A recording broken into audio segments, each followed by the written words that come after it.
Budget में पंचकूला को विशेष तरजीह देने के लिए मुख्यमंत्री नायब सिंह सैनी का आभार। विशाल सेठ बजट 2025 हरियाणा को विकसित हरियाणा बनाने की दिशा में मील का पत्थर होगा साबित। विशाल सेठ पंचकूला 24 मार्च भाजपा जिला मुख्यालय पंचकमल में जिला उपाध्यक्ष संजीव कौशल की अध्यक्षता में प्रेस वार्ता आयोजित की गई। प्रेस वार्ता में बोलते हुए वरिष्ठ भाजपा नेता एवं पूर्व जिला अध्यक्ष विशाल सेठ ने हरियाणा वासियों को शानदार बजट देने के लिए मुख्यमंत्री नायब सिंह सैनी का धन्यवाद किया। विशाल सेठ ने कहा कि बजट में युवाओं, किसानों, महिलाओं के साथ साथ स्वास्थ्य, शिक्षा एवं इंफ्रास्ट्रक्चर का विशेष ध्यान रखा गया है। विशाल सेठ ने कहा, पंचकूला में पर्यटन को बढ़ावा देने के लिए विशेष प्रावधान किए गए हैं। हरियाणा सरकार में डिपार्टमेंट ऑफ फ्यूचर नाम से नया विभाग बनेगा। प्रेस वार्ता में प्रदेश उपाध्यक्ष बंतो कटारिया, प्रदेश सह मीडिया प्रमुख संजय आहूजा, जिला महामंत्री परमजीत कौर, जिला महिला मोर्चा प्रधान अनुराधा वर्मा, जिला मीडिया प्रमुख के चंदन, मीडिया सह प्रमुख अर्चना कपूर, विधानसभा मीडिया प्रमुख दिनेश सिंह चौहान मुख्य रूप से उपस्थित रहे। संवाददाता सुरिंदर चौहान, पंचकूला। प्रावधान रखा गया ना 2100 सर 2005 साल के बाद भी बीजेपी सरकार ने इस योजना को लागू नहीं कर पाई। उसमें से देखिए ये 1-1.5 साल तो हमारा उसके अंदर चला गया कोरोना के अंदर। आप देखिए कोरोना के अंदर ये कई हम सब लोग कुछ प्रावधान अपने जीवन के अंदर रखते हैं। जब 1-1.5 साल तक इस प्रदेश के अंदर कोई काम ही नहीं हो पाया, प्रदेश का पूरे विश्व में नहीं हो पाया, बहुत सी चीज़ें लोगों की छूटी भी हैं। जब एक सरकार को कोई पैसा, ऐसा तो नहीं है कि हम पैसे को छाप सकते हैं। ये अगर कोई उद्योग चलेंगे तो उसके अंदर खर्चा होगा, उसके अंदर जीएसटी, उस समय हमारा फोकस जो शुरू के 2 साल 2020 और 21 के अंदर फोकस उस समय हमें अपने नागरिकों को, अपने प्रदेश के लोगों को बचाने का था और उनके ताकि वो स्वस्थ रहें, कोरोना जैसी महामारी को हम कवर अप कर सकें। तो प्राथमिकता उसके अंदर दी जा रही है।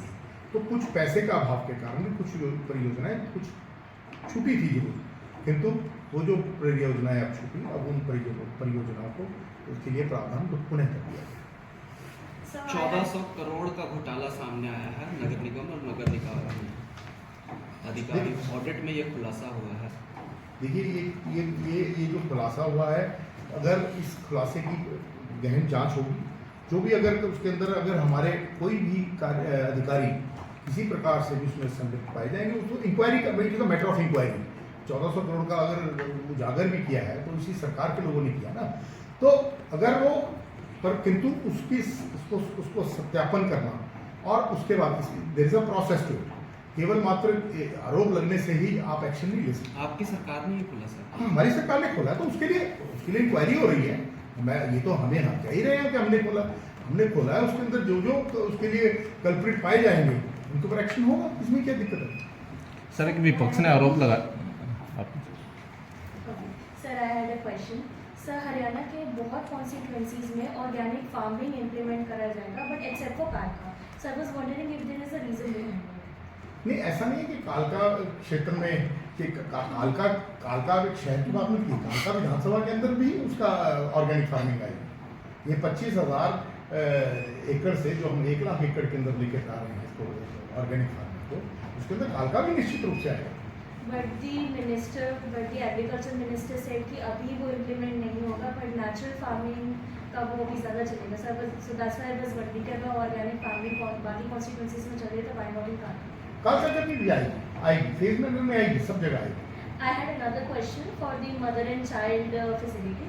There is a facility जो पंचकुला में भी बन चुकी है, बट वो अभी तक पब्लिक के लिए ओपन नहीं हो पाई है। So I was wondering what was the reason for this? क्योंकि काफ़ी टाइम से वेट हो रहा है। देखिए, वो स्वास्थ्य विभाग आपको बता पाएगा। मैं सभी विभागों का क्या कारण रहा क्या नहीं, किंतु इसके अंदर प्रावधान है। इस बार इसको बजट के अंदर प्रोविजन दी गई है। सारे अपने 9 जिलों के अंदर एक करने वाले हैं। तो अगर कोई जो बना है, अगर हमने फैसिलिटी को बनाई है, तो सर्टनली उस फैसिलिटी का उपयोग किया जाएगा और जनता के लाभ के लिए उसका उपयोग निश्चित रूप से होगा। फैसिलिटी को बनाकर ऐसे तो छोड़ा नहीं जाएगा। एक कालका में एचएमटी का मुद्दा काफी रहा है, चुनाव में भी एचएमटी का मुद्दा रहा है। एचएमटी को दोबारा खोला जाए, मांग है पिंजौर कालका के लोगों की, उसको लेकर देखिए, लोगों की मांग निश्चित रूप से है, किंतु अकेली एचएमटी खोलने से वहाँ पर मतलब एचएमटी पुनः स्थापित करना उनकी मांग नहीं होनी चाहिए। वहाँ पर कोई उद्योग लगे, लोगों को नौकरियाँ मिले, इसके ऊपर HSIIDC काम कर रहा है। मेरी अभी कुछ दिन पहले माननीय राव नरवीर सिंह जी से इस बारे में चर्चा भी हुई थी कि यहाँ पर हमारे पास बहुत बड़ा लैंड बैंक पड़ा है और इसके अंदर लोगों के आसपास जो पहले HMT के इंसिलरी यूनिट्स थे वो अपने कायम है, वो और कोई आयशर के लिए काम कर रहा है, कोई वो होशियारपुर में एक है कौन सा सोनालिका के लिए काम कर रहा है। तो इस प्रकार का यहाँ पर स्किल भी लोगों में है।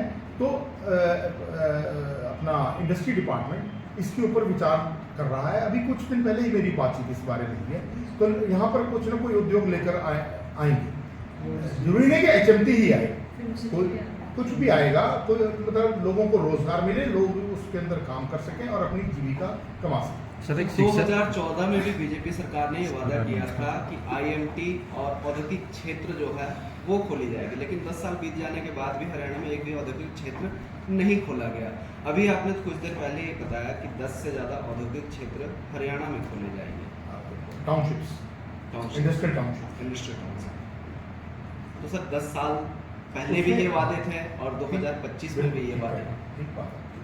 इसके लिए आपको अगर आप इसको अपने स्टडी किया होगा, इसके लिए पहले एक बार महिंद्रा के साथ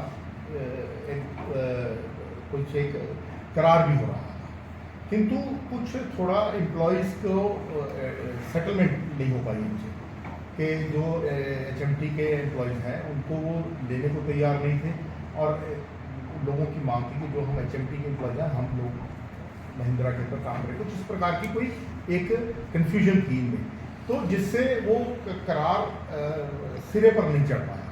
तो अब वो इस तरह के जो इवेंट्स होते हैं तो इसको थोड़ा सा मतलब सरकार ने प्रयास किया था, ऐसा नहीं है कि सरकार ने प्रयास नहीं किया, सरकार ने उसके लिए प्रयास किया, किंतु वो प्रयास अपने लॉजिकल एंड तक नहीं पहुंच पाया। तो उसमें भी सरकार प्रयासरत है और अब निश्चित रूप से अब कोई इस प्रकार की समस्याएं भी नहीं है। तो अभी वहाँ पर एक हमने एक मंडी ट्रांसफ़र तो की है वहाँ पर, ताकि फ्रूट्स एंड वेजिटेबल्स का कारोबार यहाँ पर हो सके, किंतु यहाँ पर बहुत बड़ा लैंड बैंक है तो छोटा सा हिस्सा दिया है। यहाँ पर निश्चित रूप से इंडस्ट्रियल काम कोई आने के लिए इसके ऊपर काफ़ी गहन सोच विचार उद्योग विभाग कर रहा है। एक नया डिपार्टमेंट खोला जा रहा है, future of department, department of future.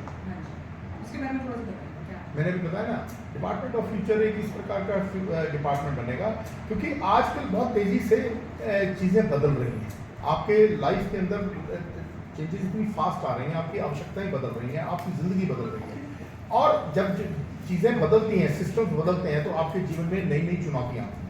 तो ये डिपार्टमेंट ऑफ फ्यूचर जो है, ये आने वाले समय के अंदर हमारे जो जीवन के अंदर या अपने व्यवसाय के अंदर या शिक्षा के क्षेत्र के अंदर जो जो चेंजेस आ रहे हैं उनको पहले से ही उसको भांप लेना और उसके अकॉर्डिंगली चीज़ों को अडॉप्ट करना, उस चीज़ों को ताकि हम उन चीज़ों को काउंटर कर सके, कोई जो चुनौतियाँ हैं, तो उन चीज़ों के लिए ये डिपार्टमेंट बनाया गया। सर एक शिक्षा की बात आपने कहा, शिक्षा का भी बजट हुआ है, एक ये भी पक्ष ने मुद्दा उठाया, मुद्दा क्या वो सामने भी आई थी चीज़ें जो फंड दिया जाता है SC BC कम्युनिटी के बच्चों को, तो वो पिछली बार उसमें कटौती की गई है, काफ़ी बच्चों को वो चीज़ें मिली नहीं, जैसे बुक्स के तौर पे मिलता था ये उसमें। देखिए इस बार तो बजट के अंदर हमने अपना प्रावधान 22,000 प्रावधान हर बार रखा जाता है, लेकिन कटौती क्यों हो रही है उस चीज़ में सर? नहीं, कटौती नहीं हो रही, कई बार हो सकता है कोई लक्ष्य प्राप्ति में कोई कमी रह गई हो, बजट में कटौती नहीं है हमारे। सर वो ये बजट हर बार इशू होता है पर दिया क्यों नहीं जा रहा, वो चीज़ मेन मुद्दा हुआ है सर, दिया क्यों नहीं जाता है बच्चों को, वो कहाँ कमी है सर? कमी होगी तो इसके लिए निश्चित रूप से बात करेंगे मुख्यमंत्री से कि आज बार ना हो आगे से, अगर कोई रही है, देखिए जो नहीं है बजट मैं समझ गया, ये तो फैक्ट्स है, मैं आपकी बात को नेगेट नहीं कर रहा हूँ। जो बजट के अंदर प्रावधान रखा गया हुआ वो भी लिखित में है, जो खर्चा हुआ वो भी लिखित में है, इसका मतलब बजट के हम टारगेट्स को पूरा नहीं कर पाए ना। आपका विषय बात तो आप यही कहना चाहते हैं ना कि पीछे हम एजुकेशन के बजट को टारगेट्स को अचीव नहीं कर रहे। तो आपने एक बात रखी है, तो इस विषय पे सरकार के साथ पुनः एक बार बात कर लेंगे और इस बात के ऊपर स्ट्रेस भी दिया जाएगा कि हमें ये बजट के जो टारगेट्स हैं पूरे करने चाहिए। सर विधानसभा में भी अच्छा प्रदर्शन रहा बीजेपी का, नगर निगम चुनाव में भी अच्छा प्रदर्शन रहा। क्या पंचकुला के चुनाव होने की संभावना है नगर निगम की? क्यों नहीं, जब निश्चित समय पे होंगे हो जाएंगे, जनवरी में होने, अगले जनवरी में हो जाएंगे। कोई 2026 में सर? अभी तो उसकी अवधि पड़ी है, दिसंबर 2025 तक तो इसका कार्यकाल पड़ा है। कई आरोप भी लगे हैं सर कि पिछली बार 250 करोड़ से ज़्यादा का बजट था, फिर भी पंचकुला नहीं सुधर पाया। इस बार 300 करोड़ का बजट है नगर निगम का। नहीं, देखिए पंचकुला का अंदर it is a developing city, बहुत तेज़ी से बढ़ रहा है। सब लोगों का मतलब पंचकुला के अंदर पूरा हरियाणा पंचकुला आता है, क्योंकि हेडक्वार्टर्स यहाँ पर हैं बहुत से डिपार्टमेंट्स के। तो फुटफॉल बढ़ रहा है, जनता बढ़ रही है, तो जो बजट मिलता है उसके अंदर काम कर रहे हैं। किंतु ऐसा नहीं है कि लोगों की आकांक्षाएं पूरी नहीं हो रही, लोगों की आकांक्षाएं पूरी हो रही हैं। हम बजट को बढ़ा रहे हैं और निश्चित रूप से हम काम जो करने चाहिए, जो हमें जो अपना बढ़ा करके करना चाहिए। Panchkula is definitely developing. हर पिछले साल से पंचकुला अगले साल बेहतर हो रहा है। ये मैं इस बात को स्वीकार नहीं कर सकता कि पंचकुला की डेवलपमेंट में कहीं कमी है।